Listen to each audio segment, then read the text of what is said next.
So good evening, everyone. It's my pleasure to introduce this webinar on ACL plus procedure. We have three high-level speakers tonight from Europe. Getgood from London, UK now.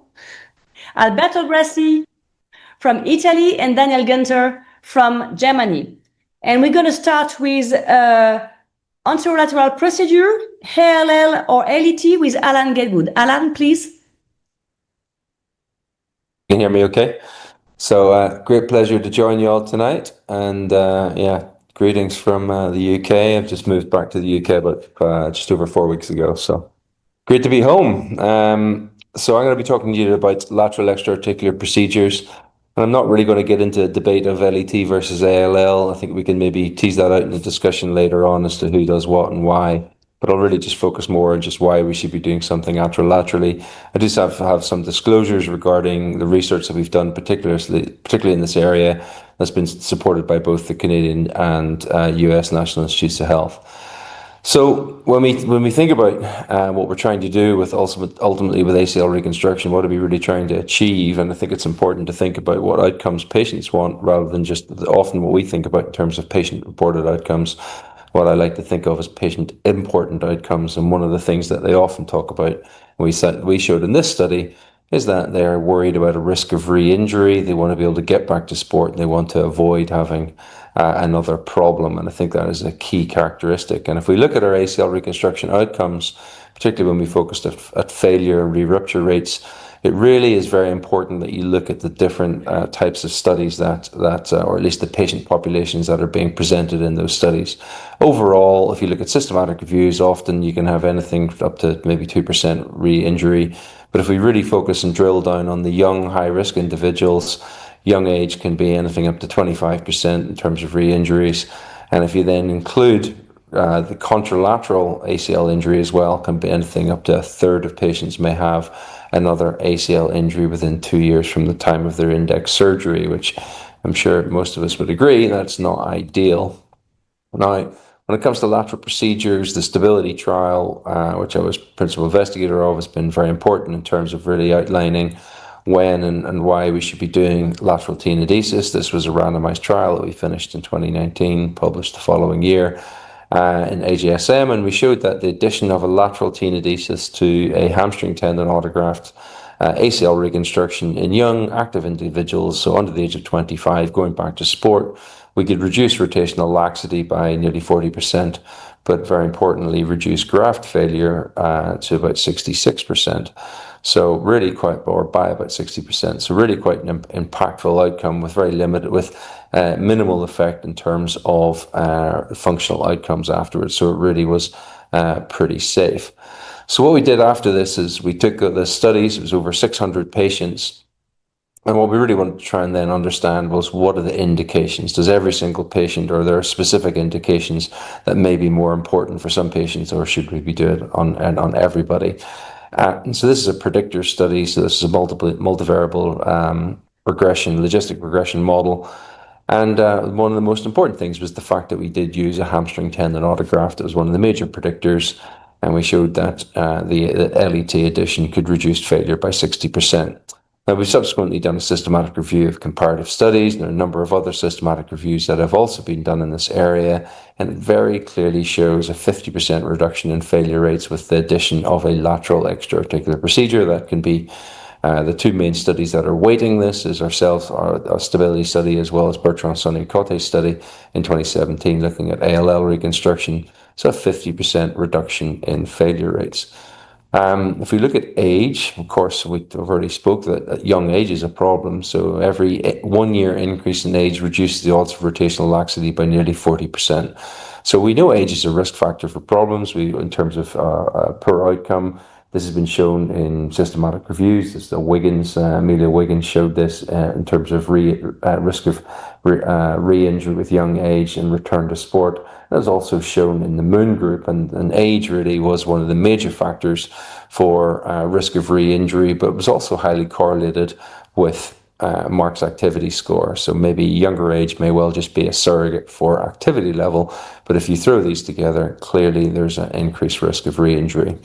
Now, in 2024, at the end of 24, we did this lateral extra-articular procedure consensus meeting that was in the United States, and a host of investigators, surgeons from around the world gathered, and we debated the best of the best predictors, and certainly a couple of key statements came out. One key statement with 100% agreement across the board is that if you have a young active patient, so again, age being an issue, that was undergoing an ACL reconstruction with a hamstring tendon autograft, that a lateral extra-articular procedure was strongly recommended to reduce graft failure. So if you want to take any sort of take-home lessons from what I'm going to be talking about this evening, number one, if you're using hamstrings as your primary graft of choice in young athletes, add a lateral procedure. It reduces risk of graft failure and reduces the risk of persistent rotatory laxity. If we move on and we look at return to sport time, because ultimately, what is it really that's causing your increased risk of having problems? Well, it's exposure, it's risk exposure. It's going back to the same activities that caused the ACL injury in the first place. So if you're going to go back to sport, particularly pivoting sport, each month that you delay return to sport reduces the odds of graft rupture by 14%. So again, that's something to bear in mind. And we've done a little bit more of a deep dive into this, and we can see that actually, unfortunately, females have a slightly a lower ability or lower wish to go back to high risk sports. And there are a number of factors in there, but one of the key factors is that they want to have confidence in their knee, and they need to have stability. Maybe males are just a little bit more dumb and less concerned about these sorts of things. But ultimately, the more confidence that they have in the knee, the better chance they have of going back to sport.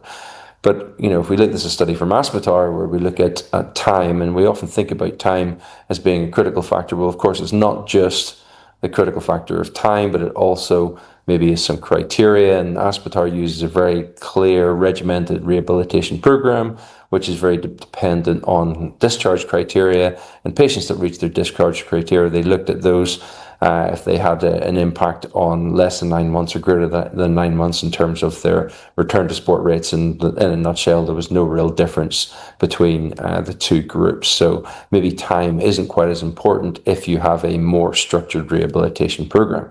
So if you want to have a successful return to sport, of course, sport and return to performance is multifactorial.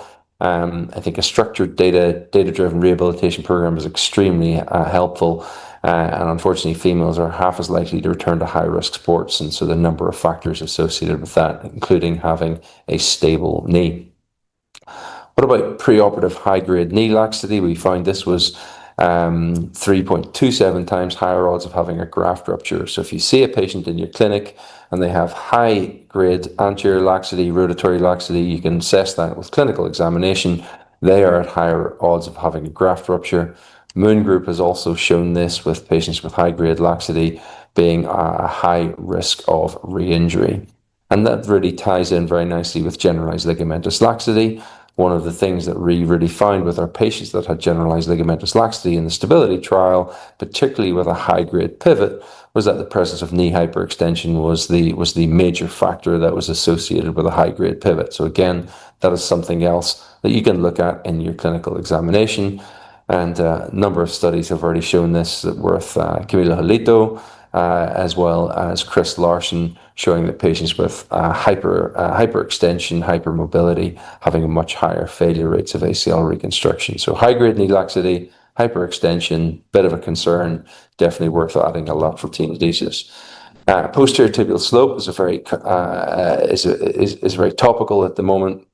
And that was shown that with each 1 degree of increase in posterior tibial slope, this increased the odds of graft rupture by 15%. And we plotted basically age against tibial slope and effectively found that there was a fairly linear relationship with this, that as you get increased high rates of, or as you, with reducing age and higher slope, the failure rates went up, or at least the risk of having a failure went up. And the LET was still protective within those patient populations, but still had a higher risk. So it wasn't basically the panacea to all problems. It didn't get rid of all the issues. And interestingly, when we're going from a relatively low risk to a moderate risk, was around about 10 degrees. So not that sort of 12 degrees that has been previously talked about. So if we look back at the LEAP consensus, we can see there were a number of other factors that the investigators that were on the consensus felt were important. So grade 3 pivot shift that we've shown with evidence, knee hyperextension, revision ACL reconstruction, patients that were non-hamstring grafts but still young, active should be considered, and then obviously high grade anterior laxity with a Lockman test. And then other things to think about is skeletally immature, posterior tibial slope, and a history of contralateral ACL injury and chronic injuries. So that really brings me to sort of distill this down to my current indications. So when do I add a modified Lemare LET? Well, it's in the majority of revisions. And then in the primary scenario, all young active patients who are having a hamstring tendon graft, if that's what they're asking for, I have to say the majority of athletes I now use either a patella tendon or a quadricep tendon. High-risk individuals with high-grade pivot, and then these other risk factors that we've touched on throughout the course of this predictors paper. That last one, the chronic lateral notch, that's the lateral femoral notch greater than 5 millimeters in depth, often changes your pivot shift, and I'll consider adding in a lateral tenodesis in that scenario. So it's ultimately comes down to having an individualized preoperative assessment with an individualized approach based on age, activity level, clinical examination, radiographic and MRI imaging to determine all of the other risk factors. And once you have that information, then you have to come down to decision making. And really, we only have two decisions that we can make: graft choice and lateral extra-articular procedure. We can talk about tibial slope if we wish, but in the primary scenario, that's pretty rare. And there are risk calculators out there. Moon have developed a risk calculator, which is nice. You can plug in patient-related details, so age, activity level, so it's just demographic data, the type of sport that they do, and then also, and then the activity level based on the Mark's activity score. And then once you plug all of that information in based on their data set, they'll be able to provide you a risk of re-injury dependent on whether or not you choose a hamstring graft or a patella tendon graft. And this is a very nice, simple way of being able to illustrate to patients that their risk does change depending on their individual factors. Now, the problem with machine learning prediction tools is that they have to be validated across other different data sets. If you look at the Norwegian study, this was from the Norwegian registry. They created a risk calculator themselves, and we've tried to validate that with stability data, and unfortunately, it really didn't work within our patient population, probably indicative of the different patients we were looking at in terms of younger age and the high activity level. However, when we did use the Moon data, and we were actually able to see that the risk calculator was valid for the stability data set, we were also able to do an indirect comparison between hamstring tendon versus patella tendon, or hamstring tendon plus LET as a surrogate for patella tendon. And it showed that the BTB and LET both had a protective effect against hamstring tendon alone.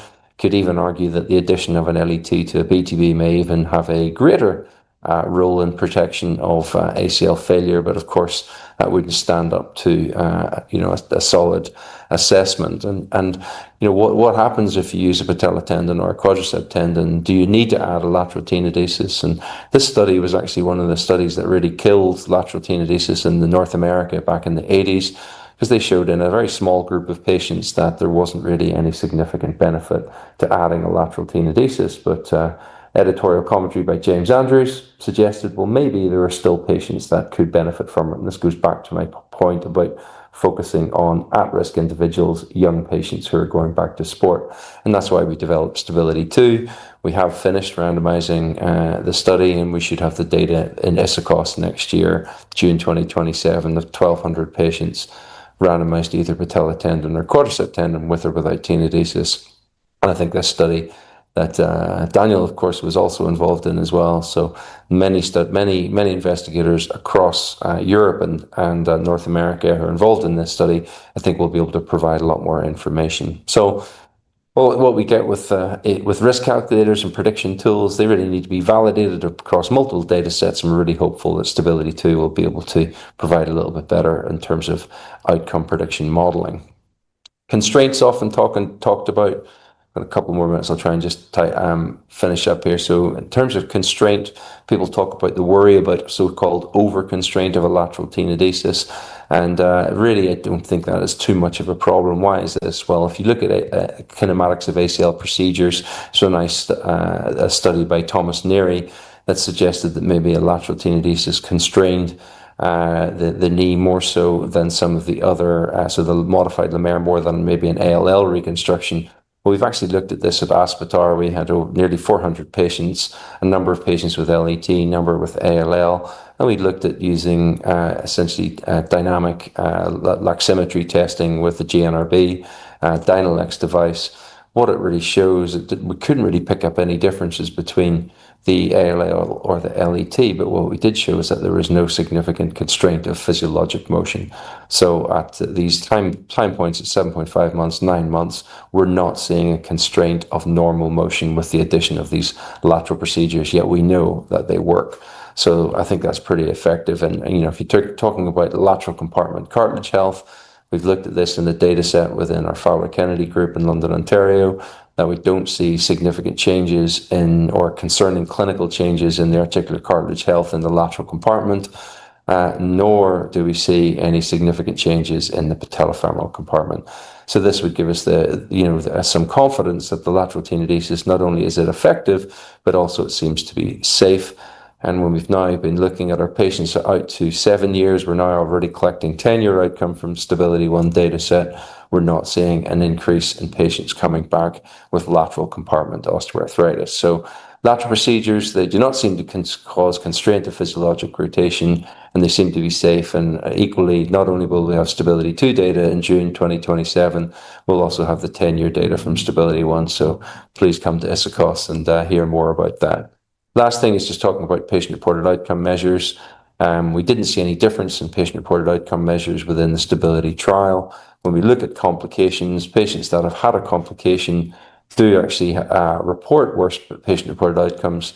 But what we find is that when you look at group means across all of the studies, we see that that the good results are washing out the bad results. So you don't really pick up these problems. And I think that's a really important point when we think about the outcomes that we're looking for. For example, this is a really nice study. It was done for FDA trial for the Bear ACL repair procedure, and they showed there was a non-inferior outcome in terms of IKDC scores, but the failure rates, there's a difference, not powered to look at this, but there was no difference in patient-reported outcomes.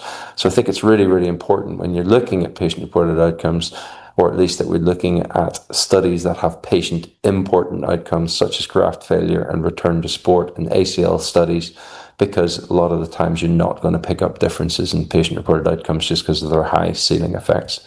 So with that, I'll summarize just saying that LEAPs, they reduce rotational laxity and reduce ACL reconstruction failure. If you're using a hamstring graft as your number one choice for ACL reconstruction, particularly in young athletes, LEAP should be used.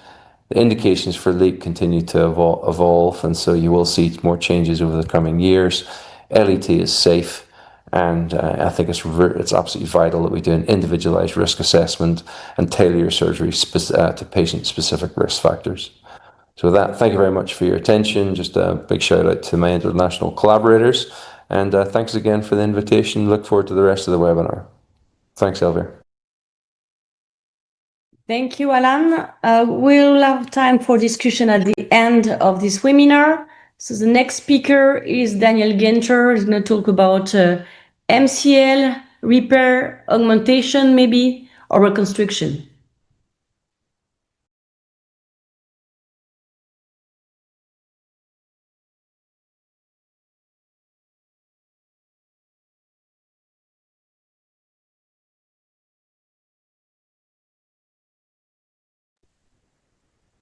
Okay, thanks, Elvir, for the nice introduction. Thanks, El, for the great first talk. Now we go to the medial side of the knee, always in combination of an ACL injury.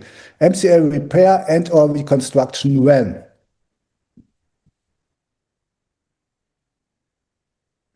These are my conflicts of interest, not really related to this talk. Let's first talk a little bit about the anatomy of the medial complex of the knee. We have the superficial part of the medial collateral ligament.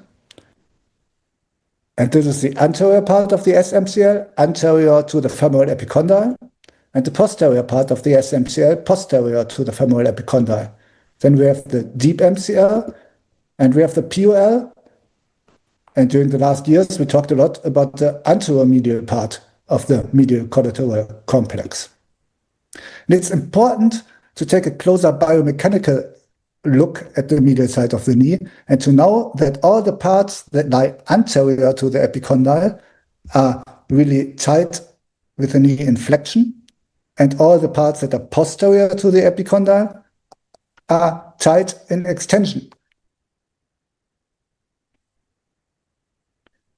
So I want to present you 4 different cases to discuss those different settings. The first case presentation is an acute setting with a complete rupture. You can see here, this is a video from the German female Bundesliga. And as you can see here, everybody is really worried, so it should be a serious injury. And if you take a closer look at the slow motion,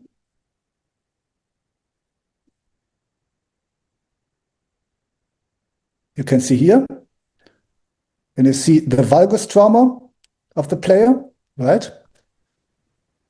And so I took her to the OR, and you can see here that you have valgus instability in full extension, and you also have valgus instability in 30 degrees of knee flexion. So this is a complete rupture of the medial collateral ligament. And also we had a 2+ Lachmann, and for sure a high-grade pivot shift. And this is definitely a patient where you should perform an early refixation of the MCL. This was her MRI. You can see on the right side the ACL rupture, and on the left side it was a Steiners-like lesion on the tibial side.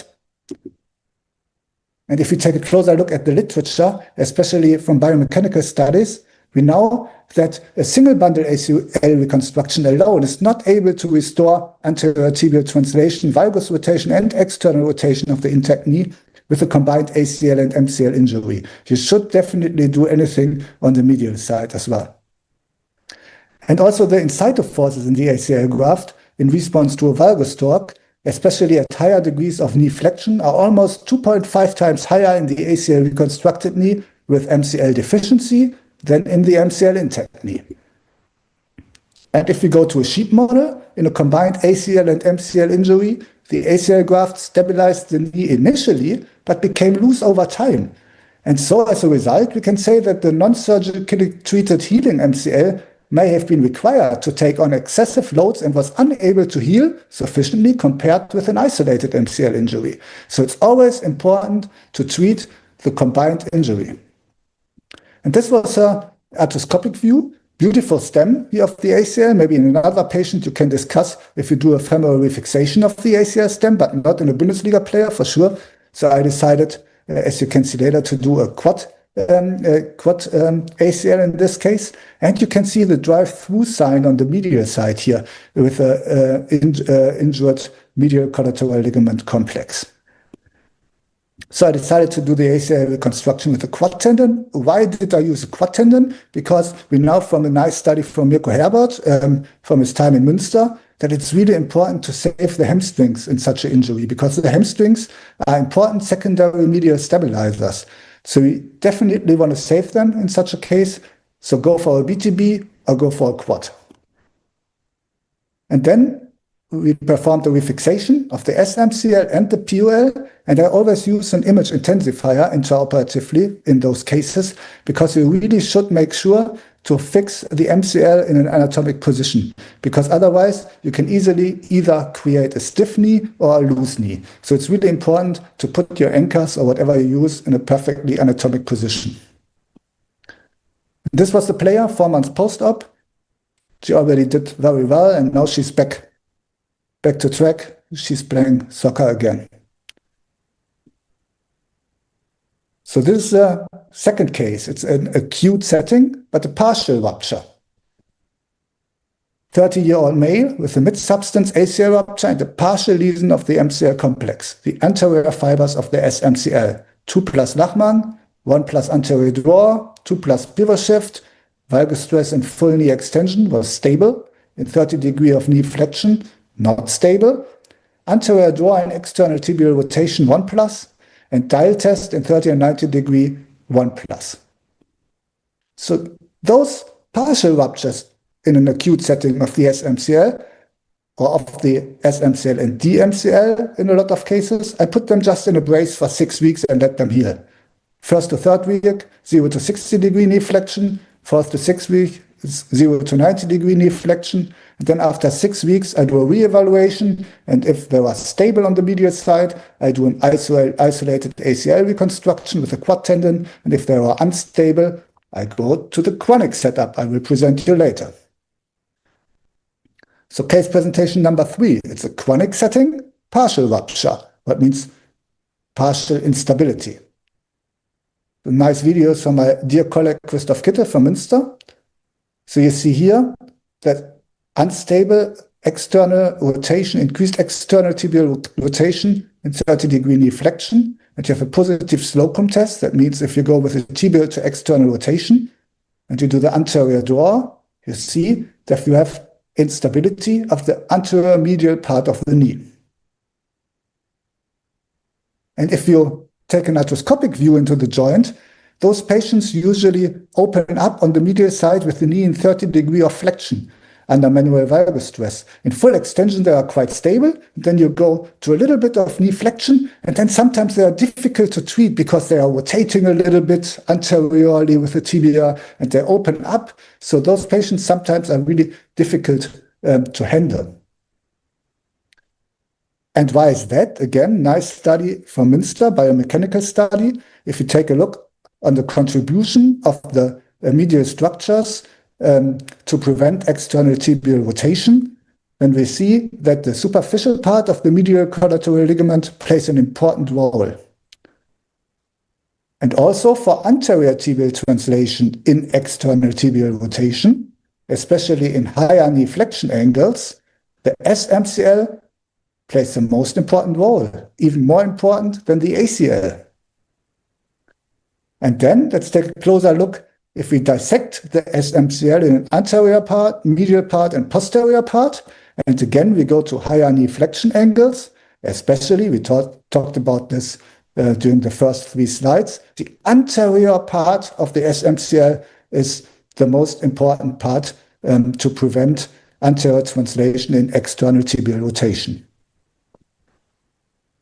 So in such a setting, in a chronic setting with a partial rupture, I would do an ACL reconstruction with a quad tendon graft as presented, and I would add an anteromedial reconstruction using the ipsilateral gracilis tendon, leaving its distal attachment to the pes anserhinus intact, going to the femoral SMCL insertion, putting an anchor there, attaching it to the femur, going back to the tibial DMCL insertion, putting another anchor in there, and fixing it as an anteromedial tenodesis. This is my technique I like to do, and I do it because of the biomechanical data, but it's very important to mention that we don't have any clinical data on that. During the first talk, I presented a lot of data on the anterolateral side already, the great study, the stability study, part 1 and 2, but we don't have any of those data for the anteromedial side. That's absolutely important to mention. But in some cases, I like to do it based on the biomechanical data. Case presentation number 4, chronic setting, complete rupture. 33-year-old female with a mid-substance ACL rupture and a chronic complete insufficiency of the medial collateral ligament complex. 2+ Lachmann, 1+ anterior draw, 2+ pivot shift, valgus stress and full knee extension 2+, in 30-degree knee flexion 2+, anterior draw and external tibial rotation positive, dial test in 30 and 90 degrees knee flexion positive. This is a complete rupture, a chronic rupture and insufficiency of the medial side of the knee, and there are different techniques to reconstruct it. And none of these techniques is wrong or right. I think you can do most of them, just make sure to do it as most anatomic as possible. And Always take a look at the anatomic insertions again. This is a nice anatomic view here on the right side, again from Christoph Kittel and Elmar Herbst, and we published it with the German Knee Society. And you can see wonderful here the superficial part of the medial collateral ligament, how flat and broad it is. And you can see also the PUL and the anterior parts. And that's the reason why I like the technique published by Aberman and Fink with a flattened MCL reconstruction, a flattened tendon, flattened graft, putting it very flat on the medial side of the knee. And what I do again, I take my image intensifier, I put it in the anatomic positions, and then I go either to the PUL, to the back, or to the anterior part if I have the feeling that it is more an anteromedial instability, and I can do it like a boomerang. It looks a little bit like a boomerang, the SMCL, and then to the back or to the anterior part of the knee. And in such a chronic setting, it is always extremely important to take a look at the coronal alignment as well. If you have a straight leg or a varus leg, it doesn't really matter. But if you have a valgus leg and you have more than 3 degrees of valgus, consider varus producing osteotomy, because otherwise the reconstruction has a high risk to fail. And in a chronic setting, you can also add stress X-rays if you're unsure about your clinical examination or you want to do it objective. And then you can easily see how the medial joint space is gapping. And this is also important if we then talk about the coronal alignment, because you have to make sure that you don't measure a high valgus alignment in such a knee, and it's just because of your joint line convention angle, and you have just a ligamentous instability. So if you consider osteotomy, it should really be a bony malalignment and not malalignment due to ligamentous insufficiency. So in such a case, in a chronic setting with a complete rupture, again, I would do an ACL reconstruction with a quad tendon graft, and I do an MCL reconstruction using a flatted peroneus longus allograft, as you can see here in this case. So in conclusion, we have 4 different settings. In an acute setting, and I would talk about up to 3 weeks post-injury. In a partial rupture of the medial side, I do an orthesis for 6 weeks and then a re-evaluation. In a total complete rupture, I do an early refixation. In a chronic setting, that means 4 weeks up to months or years. In an anteromedial instability, I personally add an anteromedial reconstruction or tenodesis, but again, no clinical data on that. And in a total or complete instability, I do an MCL reconstruction and consider alignment corrections if necessary. Thanks a lot, and looking forward to the other talks. Thank you, Daniel. And now we're going to look about the lateral root tear, a very special tear, with Alberto Grassi. Okay, thank you. Thank you, Elvire, for the introduction.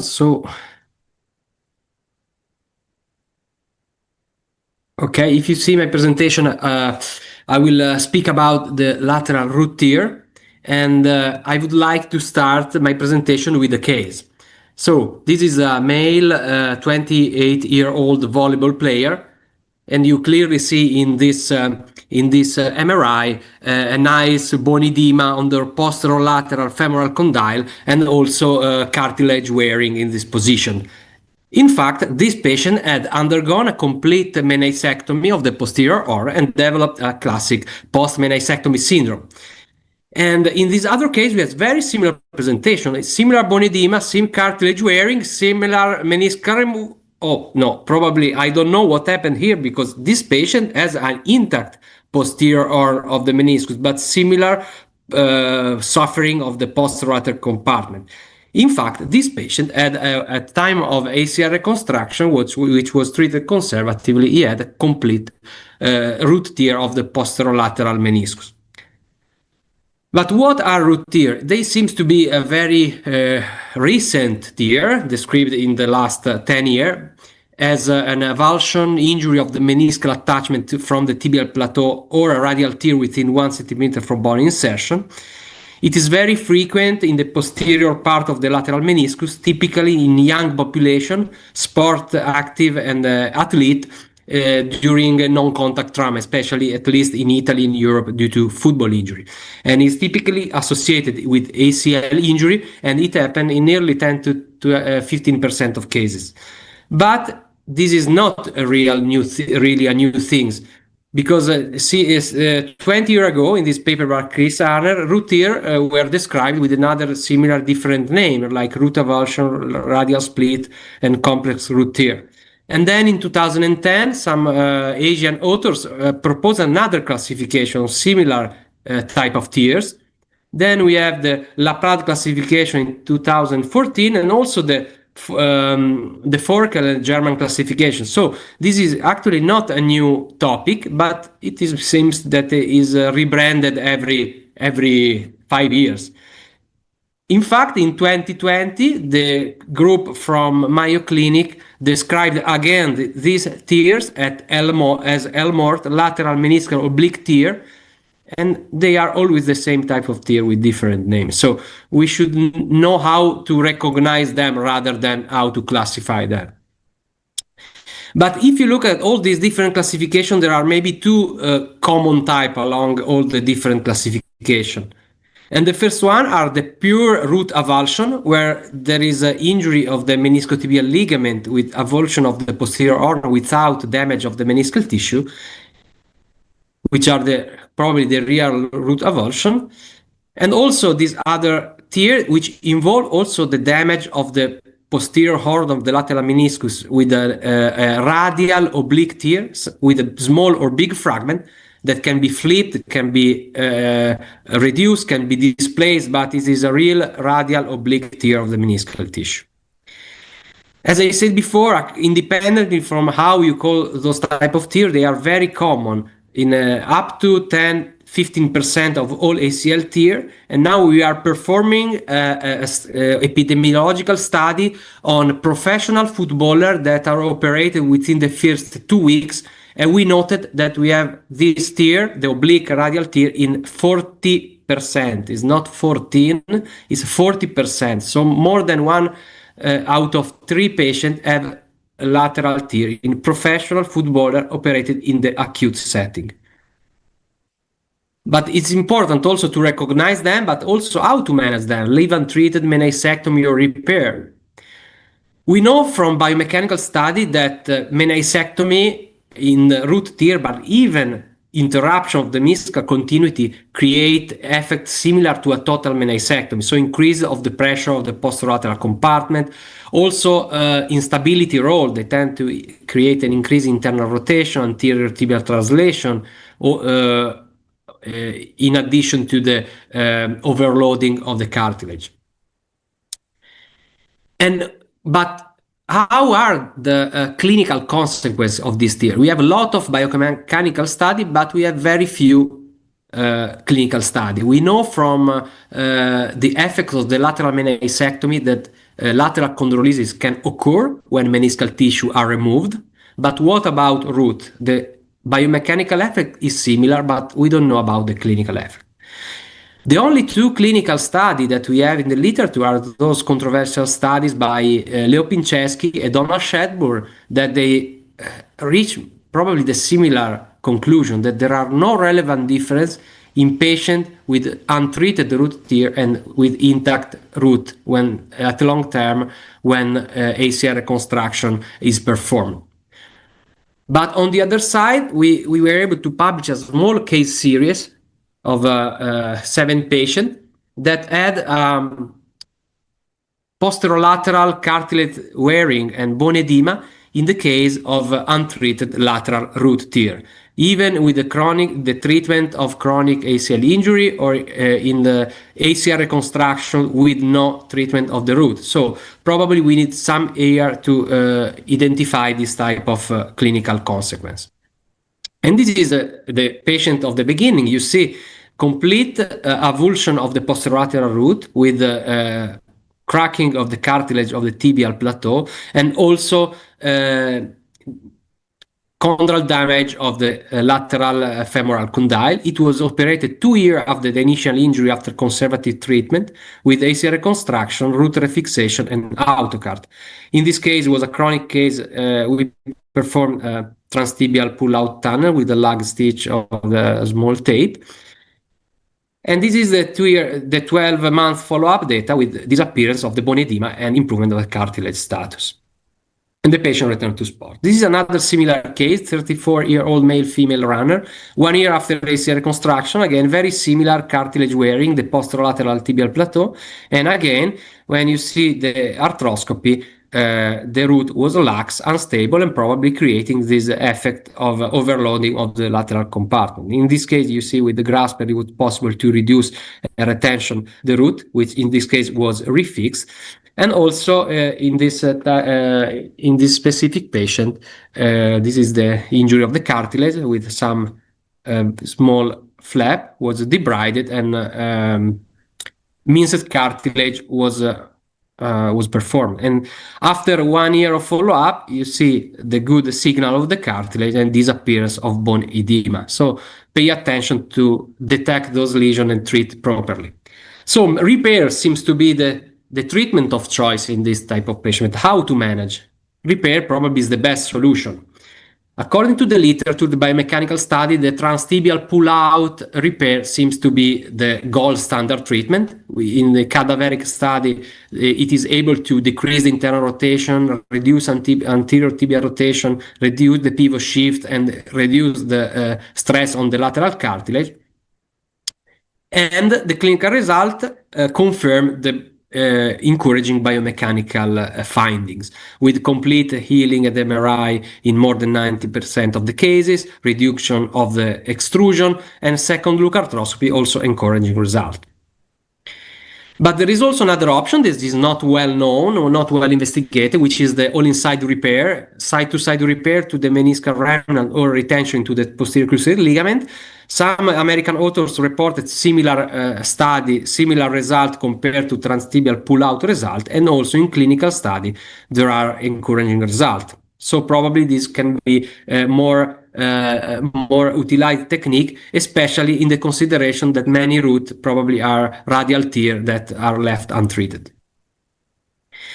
As I told you before, those are the clinical results reported by French and Asian groups with a good short-term follow-up at 1 and 2 years.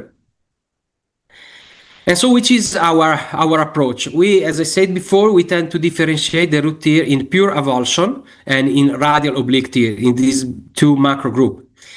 The root avulsion are difficult to detect at MRI. Most of the time, MRI can be false negative in more than 30% of cases, and usually are unexpected finding during the ACL reconstruction. And in this case, careful probing should be performed in order to detect this type of lesion. While the oblique radial tear are easy to see at MRI, which have very few number of false negative, and they can be planned preparatively and also inform the patient about the type of tear. So in my experience, I had 5 to 20 minutes of a surgical time based on the complexity of the tear, and they are immediately visible in arthroscopy, especially in the acute cases. And I repair the chronic root tear, the complete root avulsion with all inside stitches to the remnant or to the PCL in the acute cases, or with the transtibial tunnel in the chronic cases. Most of the time I use a transpatellar portal to reach the lesion with the all inside device in a more tangential way. But they are difficult to assess in the MRI because you don't see them before, and it's difficult to see the healing in the post-op. Like in this case, probably you don't see any difference. While with the oblique radial tear, I use in all cases all inside, 1 or 2 all inside side-to-side stitches with no tunnel, with transpatellar portal. And if you don't treat them, you see in the post-op MRI, and also you see the effect of the suture, like in this case, good and nice anatomical restoration of the posterior horn. So this is our experience. Now we are treating and studying the skeletal through patients. So I have this brand new data with the 87 consecutive ACL reconstruction in kids and adolescents, and we found lateral root tear in 19% of the cases, 10% root avulsion, and 9% oblique radial tear. And of interest, they tend to be present in chronic patient, especially after 3 to 6 months from injury. So it is a lesion that probably can be created also by chronic laxity and repetitive injury. As I say that in this case series, the false negative of this type of tear can reach 25%, so pay attention to arthroscopic probing, and in root avulsion, extrusion and Goldstein are not always present. So arthroscopic assessment remain the gold standard for the assessment of this type of tears. There are some examples. We perform debridement just in small, incomplete tears, which are not very common, not seen in MRI. This is an example of the patient with a very small debridement because the root was intact in this case. This is another case of complete tear that is treated with all inside repair. This is a 15-year-old male footballer with a failed all epiphyseal ACL reconstruction after 10 months from surgery due to tunnel malplacement with not tenodesis and untreated lesions like medial MCL, lateral root, and medial ramp. This is the intraoperative view. You see no more ACL and complete avulsion of the posterolateral root. And in this case, we perform all inside repair with the retentioning of the root. This is another case with the acute ACL reconstruction in multi-ligament injury with Stener lesion. You see the valgus opening and also the anteromedial drawer, the foot in external rotation. The patient had also medial fragment of the osteochondral of the medial femoral condyle and distal MCL, which was refixed, and also lateral root. This is another one of the few acute root avulsion, like in this case, was repaired with a 2 all-inside suture through the remnant in the meniscotibial attachment. And you see in the good healing of the post-op MRI with the restoration of the ghost sign and decreasing of extrusion. Probably this is not the gold standard technique, but encouraging results are progressively published in the literature. And this is the post-op 2-year follow-up of this patient that returned to play futsal and with a good stability after ACL, tenodesis, fixation of the medial cartilage injury, medial ramp, and root with the good lysomal as well. This is another example, but of another type of tear, the radial oblique tear. This is a 24-year-old female elite karate athlete with a clear ghost sign gapping of the lateral meniscal root. Again, you see the fragment that can be reduced. I encourage you to operate those type of patients in acute setting, because with a nice side-to-side repair with all inside devices, anatomical reduction can be obtained. I normally use the grasper to keep the fragment in place while pulling the stitch, asking the assistant or the nurse to keep the camera. And this is the repair, very, very nice, anatomical, and it can create a good environment for the healing of this area that is very vascularized, and the healing is very good usually. And you see the 6-month MRI with complete restoration of the root and also the continuity of the posterior arm with the good result of the athlete that returned to the pre-injury sport. Similar case, again, you see more clearly the extrusion in this professional footballer operated 80 days after injury. Clear extrusion with meniscal dislocation posteriorly, and you have this small fragment of the root which was fixed with all inside. And again, the patient returned to play, is currently playing in the 2nd division Spanish league with the complete restoration of the extrusion and of the ghost sign. So very simple technique with very good result. And this is the result of our repair of the root. I present again the result in a pediatric patient. In those lesions, nearly 30% of repair were performed in pediatric patient with very good result at 2-year follow-up. Also, you see in this MRI complete restoration of the ghost sign. And also in other patient, this is another study we're publishing with no failure and no reoperation in patient with lateral oblique tear. So if you treat them properly, the result can be very good. differently from the medial meniscus, where sometimes the repair tend to fail more often. So, in conclusion, lateral root tear are very common lesion, biomechanically dangerous, and repair is mandatory with debridement only for minor and partial tear. And if you take your time to detect them and treat them properly, the results are very good and very satisfying. Thank you for the attention. Thank you, Alberto. We have a few minutes for discussion. So my first question for three of you, Alan, you show by doing a extra-articular procedure, you will reduce for sure the failure rate of ACL reconstruction. So why not to do it for every patient? Alberto, Daniel, Alan, is it better? Why not? Well, I mean, I think it does, and it's a great question, and I think the reality is that the likelihood is not everybody needs it. Mainly, I mean, it's not a benign procedure from a point of view of recovery. We have shown that it hurts a little bit more. It takes the quad function a little longer to return, based on a lot of our isokinetic testing. So, you know, if you have very low grade laxity, maybe have someone who is not as active, so you know, maybe you could argue that you don't necessarily need to do it. And the argument, of course, will be, well, if you use a patella tendon or a quadricep tendon, then you don't need to use it at all. And that's what we really don't know.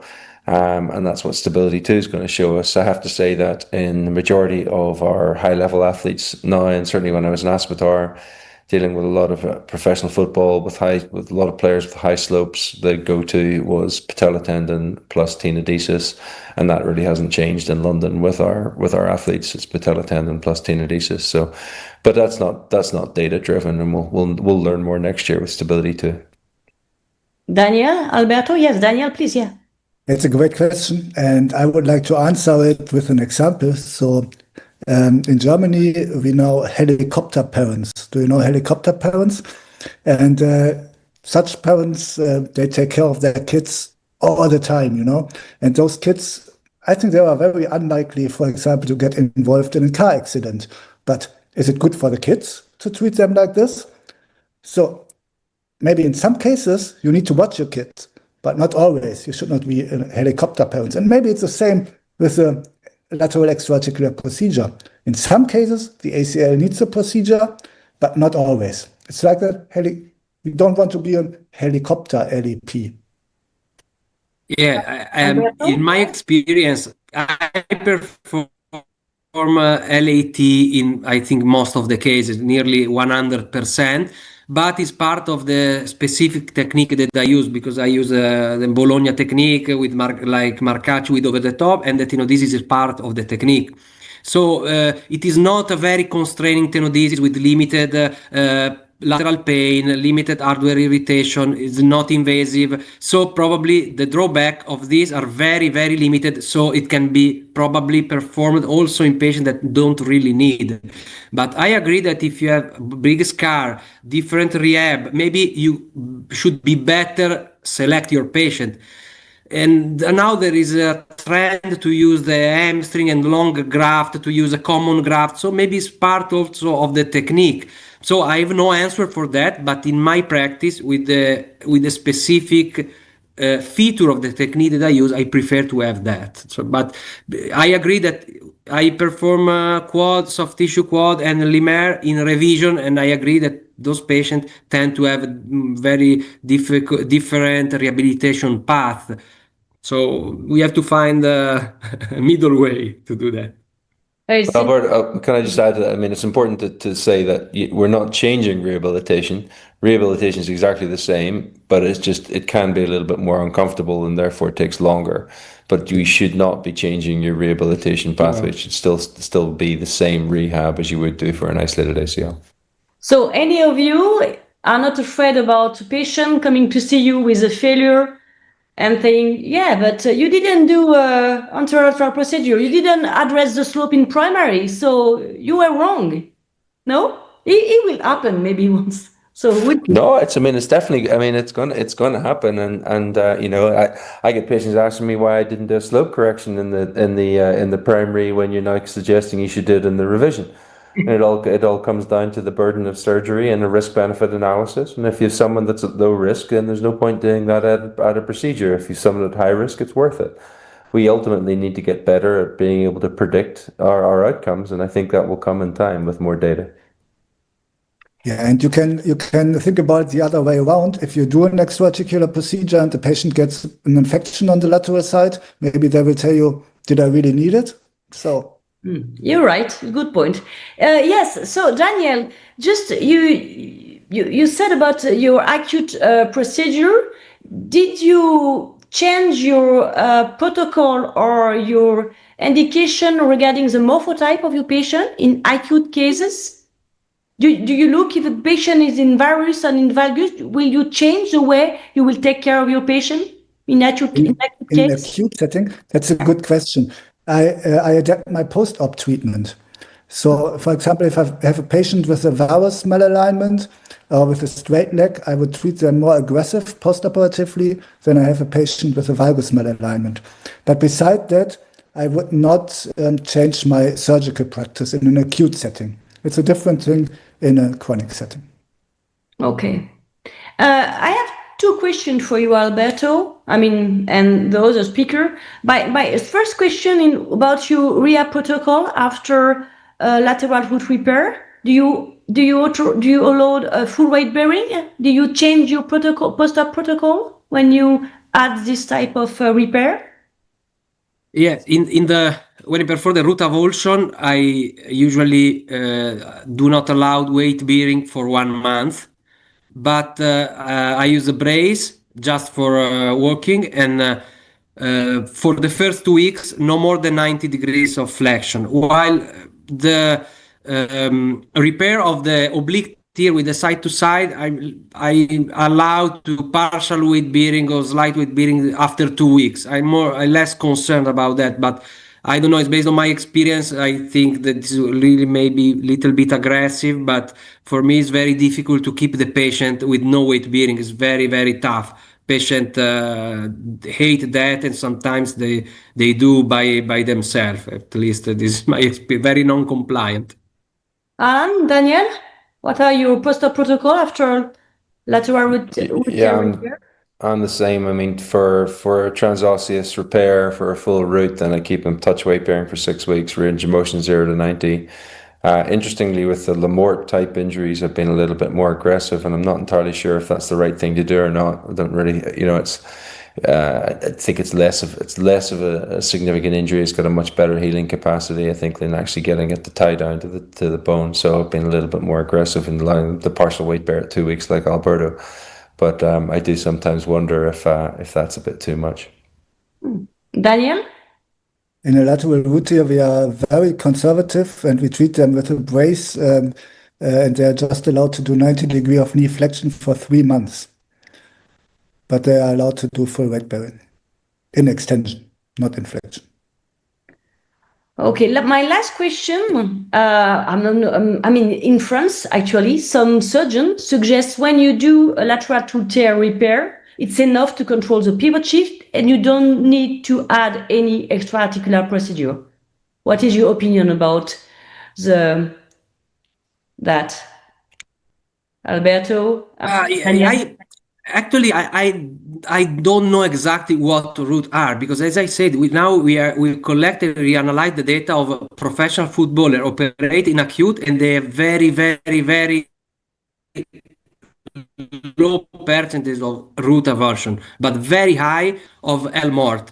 And then now we start to pay more attention in chronic case when I see the root and I find some small are not a real avulsion. So I don't know probably what they are, but I think they are consequence of repetitive mechanisms. So I don't know if it's but in my opinion, I think I will add the lateral tenodesis independently of the meniscal treatment. Okay, Daniel? Yeah, it doesn't really change my indications. Al very nicely presented the indications we discussed in Naples, and those are my indications for adding a lateral procedure. And if there's a meniscal root tear, it doesn't change my decision. And Alan? Yeah, there's no data really that would show that. So for sure, lateral repair plus lateral tenodesis if it's indicated. Interestingly, with the lamorts, I think the lamort and the complete avulsion is just a continuation of the same injury. You have an acute. Most of the acute injuries are a lateral oblique tear, and then if you get to them more chronically, they tend to be more avulsed, and the little remnant from the roots actually just disappeared. That would be my observation, but interesting. It's an interesting continuum of injury pattern. Okay, we're just on time, so thank you very much to three of you. Thank you to ArthroSchool and Murat Bozgut to organizing this type of webinar. I hope to see you soon in Prague for ESCA and next year for ISACOS for show in Australia. Thank you, everyone. Thank you very much. Thanks, Albert. Thanks, guys. You. Thank you. It was Thank a you. pleasure. Bye-bye. Have a great night.